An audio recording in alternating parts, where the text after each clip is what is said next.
வணக்கம் அன்பர்களே, வாங்க நாம் பச்சை மிளகாவை எப்படி ஒரு மாதம் வரைக்கும் ஸ்டோர் பண்ணலான்றதை பார்க்கலாம். அதுக்கு நான் கடையிலேருந்து வாங்கின பச்சை மிளகாவை நல்லா ஈரம் போக, நல்லா ஈரம் இருந்தாலும் ஈரம் இல்லைனாலும் நல்லா பச்சை மிளகாவை ஈரம் போக நல்லா தொடச்சி எடுத்துக்கோங்க. நல்லா தொடச்சி எடுத்த பிறகு இதில் இருக்க காம்பெல்லாம் நாம் கிள்ளி எடுத்துடலாம்.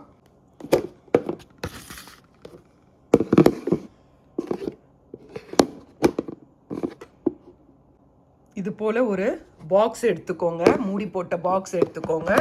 அந்த பாக்ஸில் உள்ள இந்த மாதிரி பேப்பரை ரெட்டையாக மடித்து இதில் வச்சுடுங்க. இதில் வச்சுட்டு நீங்கள் என்ன பண்ணுங்கன்னா, நாம் காம்பு கிள்ளி வச்ச மிளகாவெல்லாம் போட்டுடலாம்.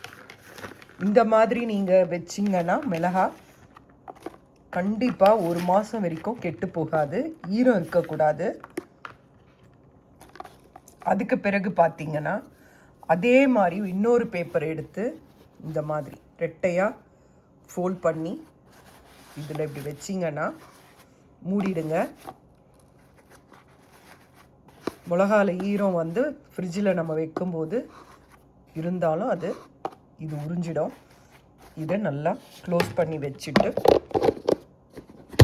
ஃப்ரிட்ஜில் நீங்கள் வச்சிங்கன்னா